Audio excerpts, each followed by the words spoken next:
As we trace the exciting professional journey of an army man turned broadcaster, Surajit Sen, and pay tribute to his rich and enriching experience, we are joined by Mr. Sushil Javeri, another tall figure from the world of broadcasting.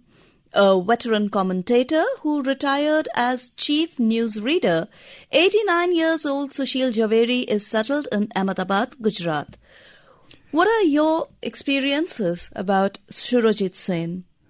Well, the late Surajit Sen had a deep, resounding voice and was a top English newsreader in the prime of his life.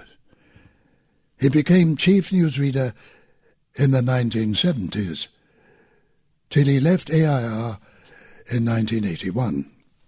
Thereafter, he worked for Doordarshan for a few years.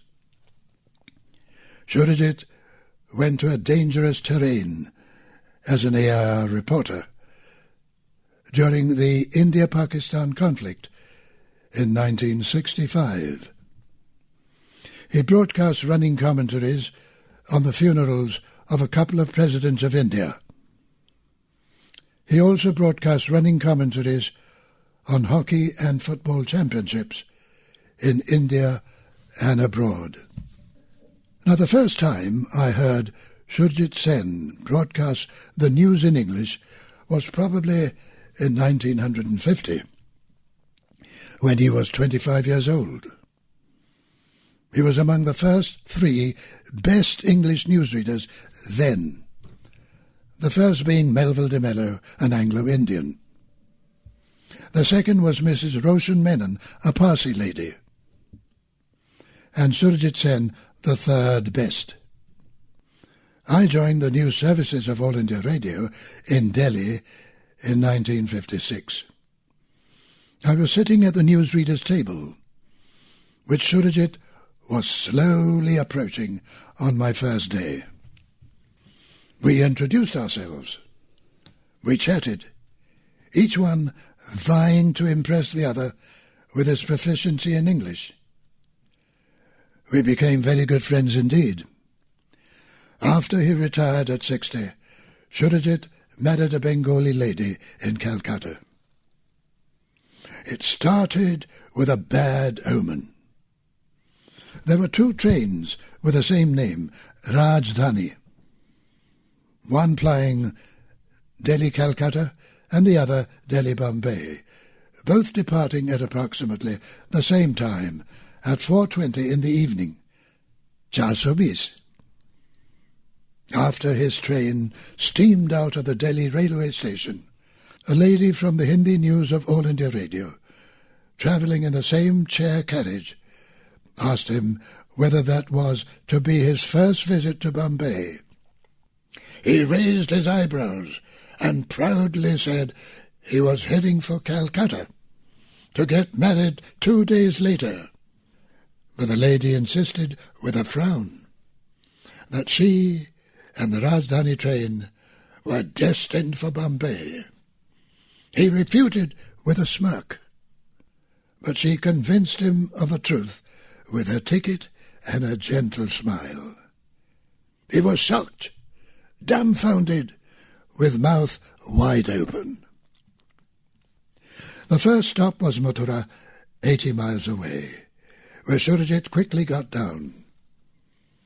He caught the next return train to Delhi after 2 hours and went straight to the airport and got a plane for Calcutta 3 hours later. He married his lady as per schedule. She had a son by her previous husband. Unfortunately, Surajit's marriage was short-lived. They divorced in 2 or 3 years. Surajit had an elder sister, Lotika Ratnam, who was an eminent newsreader. Surajit was a non-practicing Catholic. He did not go to church much. Basically, however, he was a good, fine man. May his soul rest in peace. Mr. Javeri, with your long and definitely illustrious journey in the audio world, please share something about another established name from the radio. Melville de Mello? Well, Melville de Mello was the best newsreader I've ever heard. In my whole lifetime, I've never heard a better newsreader from any station, any broadcasting station in the world. That includes the illustrious, the august BBC. Melville de Mello used to do running commentaries on Republic Day parades for years together. He did running commentaries on the funeral processions of presidents and prime ministers of India. He became so famous with his first running commentary on the funeral of the father of the nation, Mahatma Gandhi. My gosh, that soared him to the apex of his career. And then came Nehru, Indira Gandhi, and so on and so forth. He was very hard-working. He produced features, radio features, which were outstanding, excellent. He got an award from the government of Spain. Spain had a competition for features, radio features, in which All India Radio participated.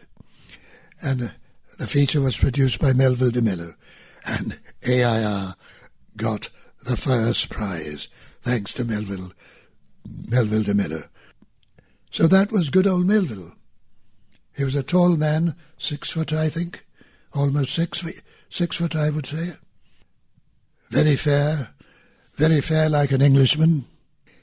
Now, what does a good speaker have to become a really good speaker?